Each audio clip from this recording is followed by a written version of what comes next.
जोहार, नमस्कार। मेरा नाम सुभाष शेखर है और आप देख रहे हैं लोकल खबर। मैं इस वक्त हूं बिमला मुंडा के घर में। बिमला मुंडा वही कराटे प्लेयर है जिसके बारे में हमने सबसे पहले दिखाया था और ये बताया था कि ये इंटरनेशनल कराटे प्लेयर किस तरह से हड़िया बेचकर गुजारा कर रही है और सरकारी उपेक्षा की शिकार है। हालांकि इनके लिए सीधी नियुक्ति की प्रक्रिया शुरू की गई थी, लेकिन सरकार इनके प्रति उपेक्षापूर्ण रवैया अपनाए हुए थी। खबर संज्ञान में आते ही यहां के मुख्यमंत्री हेमंत सोरेन ने ऐलान किया था कि 30 दिनों के अंदर ऐसे खिलाड़ियों को सीधी नियुक्ति की बहाली की जाएगी। 30 दिन तो क्या, अब 3 महीने गुजर गए हैं, कई अवसर गुजर गए हैं, पहली वर्षगांठ सरकार की गुजर गई है, लेकिन इन्हें अभी तक नौकरी नहीं मिली है। हम बिमला मुंडा से सीधे बात करेंगे और जानेंगे कि इस दौरान इनका क्या हाल है, कैसा जिंदगी चल रहा है। हमारे साथ बिमला जी हैं। बिमला, बताएंगे कि आप, जब हमने पहली बार खबर आपकी दिखाई थी तब क्या उम्मीद जगी थी आपको? सर, सबसे पहले तो आप यहाँ आए ढूंढते हुए, पता नहीं था कि मेरे पास कोई मीडिया वाले आएंगे, लेकिन आप आए, पूरी जानकारी ली और मेरा यहाँ पे आके सारे बात को और मतलब बताए और खबर के द्वारा, पेपर के द्वारा बाहर बात गई, फिर सीएम सर को पता चला, निर्देशालय को पता चला। हालांकि हम लोग सीधी नियुक्ति के कैंडिडेट है। हम लोग का प्रक्रिया 2019 में निकला हुआ था, तो स्कूटनी वगैरह फरवरी में हुई थी, 11 फरवरी को 2020 में।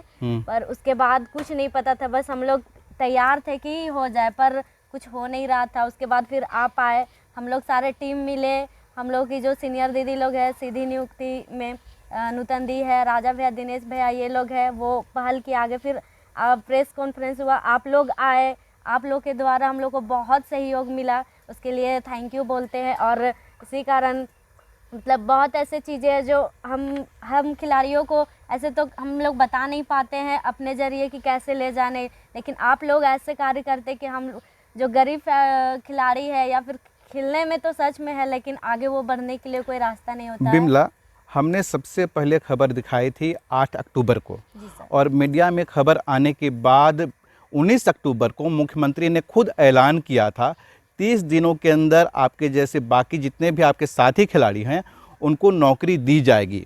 इस ऐलान के बाद क्या हुआ? इस ऐलान के बाद घोषणा तो हो गई सर, हम लोग काफ़ी खुश थे कि हाँ चलो घोषणा हो गई, अब हम लोग को नौकरी मिल जाएगी। हम लोग को सिर्फ एक आश्वासन मिला। हम लोग सोचे चलो 1 हफ्ता नहीं 2 हफ्ता, महीना भर, इतना दिन का टाइम मिला। उसके बाद फिर हम लोग वेट ही किए, लेकिन कुछ पता नहीं चला। हम लोग निर्देशालय भी गए, फिर बीच में आपका झारखंड स्थापना दिवस आया 15 नवंबर को, दिवस भी आया 15 नवंबर को, 29 दिसंबर को सरकार की पहली वर्षगांठ भी आई। जी सर, पहली वर्षगांठ आई, पता नहीं था हमको। फिर बुलाया गया वहाँ पे, फिर अनुदान के रूप में 1 लाख रुपया दी गई। तो उस दिन पैसा तो मिला, लेकिन पैसा का हमको कोई ये नहीं था सर कि हमको लेना है नहीं लेना। फिर सारे कोई समझाया कि नहीं, ये सरकारी रुपया है, तुमको लेना चाहिए, क्योंकि ये नहीं होगा तो फिर ये शायद सही नहीं हो, तो ये तुम्हारे लिए है। वो स्वीकार किए सर, लेकिन उस दिन हमको पैसा की जगह अगर हम लोग को नौकरी, सीधी नियुक्ति का पत्र दी जाती तो काफ़ी खुशी हुई सर। उसके लिए हेमंत सीएम सर को थैंक यू बोलेंगे कि उन्होंने सहयोग राशि दी। लेकिन उनसे ये निवेदन है कि जल्द से जल्द इतनी लंबी, क्योंकि अब 1 साल पूरी हो चुकी है सर, हम लोग बस आस ही लगा है कि अब हम लोग को नियुक्ति पत्र दी जाएगी।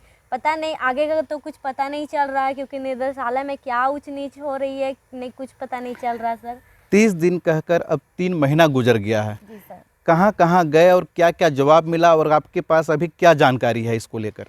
सर, हम लोग निर्देशालय गए, 2-3 बार गए। हम लोग 29 तारीख से पहले भी गए वहाँ, 28 तारीख को। वहाँ पे कुछ ऐसे जानकारी नहीं मिली, बोला गया कि हम लोग का सारा कुछ हो गया, प्रोसीजर पे है, बस हो जाएगा, थोड़ा सा टाइम लगेगा। उसके बाद हम लोग को किसी तरह का कोई भी जानकारी नहीं मिली है सर, अभी तक कोई जानकारी नहीं। बस हम लोग 26 जनवरी आ रही है तो चलो 1 साल पूरी हो गई। उसके बाद क्योंकि हम लोग को बोला गया था वहाँ पे 29 को बोला गया था कि हाँ जनवरी जो न्यू ईयर आएगा उसका फर्स्ट वीक में दिया जाएगा। उसके बाद फिर बोला गया कि ठीक है 14 जनवरी जो आती है मकर संक्रांति उस पर कुछ होगा, वो भी कुछ नहीं हुआ। बस हम लोग को लिस्ट निकला कि हाँ संतुष्टि के लिए कि हाँ इतने प्लेयर का, वो तो हम लोग को भी पता था सर क्योंकि हम लोग मेडलिस्ट है और हम लोग वहाँ पे फॉर्म डाले थे कि हम लोग का नाम वहाँ पे नाम है ही, पर पेपर में नाम मिला, बस यही हुआ कि हाँ हम लोग को नौकरी मिल। और उस दिन तो 29 को तो ये भी घोषणा कर दी गई किसी एक को दे के, और 39 का पूरा 40 का नाम आया। ठीक है सर, हम लोग इस बात पे भी खुशी है कि चलो किसी एक खिलाड़ी को भी नौकरी मिली। अब हम एक लोग को शुरुआत हो एक गया। शुरुआत हुई। लेकिन जब आप अधिकारियों के पास जाते हैं उनका रवैया कैसा होता है जानकारी देने के लिए? नहीं सर, उनसे कोई जानकारी नहीं मिलती है, बस वो लोग इतना ही बोलते हैं कि आप लोग का काम ये पे है, चल रही है, काम हो रही है, हो जाएगी, थोड़ा सा वेट करना पड़ेगा। तो वेट करते करते तो सर पूरी साल पूरी हो गई, और फिर जैसे फरवरी आ जाएगी 11 फरवरी, तो पूरा का पूरा अभी कुछ दिन बचा हुआ है, वो भी एक साल पूरा हो जाएगा। तो हम लोग काफ़ी हताश हो गए सर, मतलब इतना प्रतीक्षा करते करते कि अब तो सारे कोई अब सुनने के लिए भी मिल रही है, क्योंकि एकदम से घोषणा हो गई थी और 30 जनवरी को निकल भी गई थी कि इतने खिलाड़ियों को नियुक्ति पत्र दी गई है। सारे कोई खुश थे, चाहे रिश्तेदार हो या दोस्त हो या कोई भी, क्योंकि वो लोग बोल रहे कि नहीं अब सुनने को मिलता है, बस हो गया, बस सरकार का बस यही बात रहता है, तुम लोग हवा ही में रह जाओगे, बस यही बात सब सुनने के लिए मिल रहा है सर। इसलिए हम लोग काफ़ी हताश है कि वो जो हम लोग की नियुक्ति पत्र है वो जल्द से जल्द मिल जाए, बस यही सर से गुजारिश है। और आप लोग को बहुत बहुत धन्यवाद कि हम लोग का हर बात, छोटी बड़ी बात आप लोग वहाँ तक पहुँचाते हैं सर।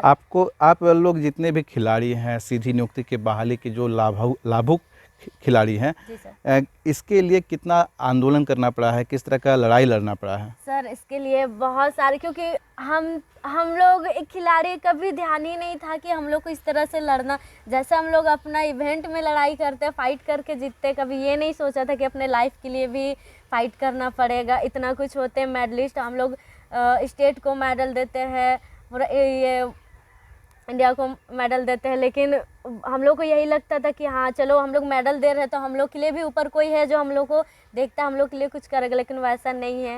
हम लोग पूरे लॉकडाउन में सर धरना दिए, और मतलब बहुत सारे ऐसे हैं जो मतलब मीडिया वाले आए, उन्होंने हम लोग का इंटरव्यू लिया, बहुत ऐसी चीज़ें की है सर। और अभी हमको तक याद कर ही है रहे कि हैं। आप लोग कई दफ़ा सीएम हाउस के बाहर भी गए हैं, मेडल लेके गए हैं। जी सर। और 15 अगस्त हाँ, उस दिन आप लोग मेडल वापस करने की भी तैयारी किए थे। जी सर, हम लोग गए भी थे। हम लोग उस दिन पूरी मतलब तैयारी के साथ गए थे कि हम लोग 15 अगस्त को वहाँ पे मेडल, लेकिन वहाँ मुराबादी में ऐसा प्रशासन था, लॉकडाउन के दौरान सिर्फ प्रोग्राम होना था, हम लोग को वहाँ जाने नहीं मिला, क्योंकि चारों तरफ प्रशासन इतनी ज़्यादा थी, वहाँ हम लोग कुछ नहीं कर पाए। लेकिन सीधे हम लोग सीएम हाउस गए, लेकिन वहाँ भी हम लोग को मिलने नहीं दिया गया। फिर वहाँ आप आए सर, आपने सारे प्लेयर्स का इंटरव्यू लिया। लेकिन जिस नौकरी के लिए आप लोग लड़ाई लड़ रहे थे, मुख्यमंत्री भी ऐलान कर दिए कि 30 दिन के अंदर मिलना है, लेकिन आपको मिला नहीं अब तक, 3 महीना गुजर गया है। जी सर। तो और आपको इस बीच में 29 दिसंबर को एक समारोह में 1 लाख रुपए का अनुदान भी मिला। जी सर। ठीक है, तो उसके बाद आपका ज़िंदगी कैसा गुजर रहा है? देखिए सर, पैसा क्या है, 1 लाख रुपए आजकल, 1 लाख रुपए क्या 2 लाख रुपए का कोई मूल्य नहीं है। हम तो ये भी सोच रहे कि उसको हम उठाए तो कैसे उठाएंगे, तो वो तो ख़त्म ही हो जाएगा, क्योंकि मेरे पास तो कुछ आने का कोई स्रोत नहीं है पैसा का, तो हम अभी तक उसको छुए नहीं है सर। हम यही सोचे कि जब तक हमको नौकरी नहीं मिलेगी हम वो पैसा का कुछ नहीं करेंगे। अगर इतना बदहाली ज़िंदगी है सर, अगर इतनी ज़रूरतें हैं, अगर हम एक बार उसको निकालना शुरू करें तो वो ऐसे ही ख़त्म हो जाएगी। आपको एक समय में हड़िया बेचना भी पड़ रहा था, घर के खेती बाड़ी में भी हाथ बटाना पड़ रहा था रोजी रोटी के लिए।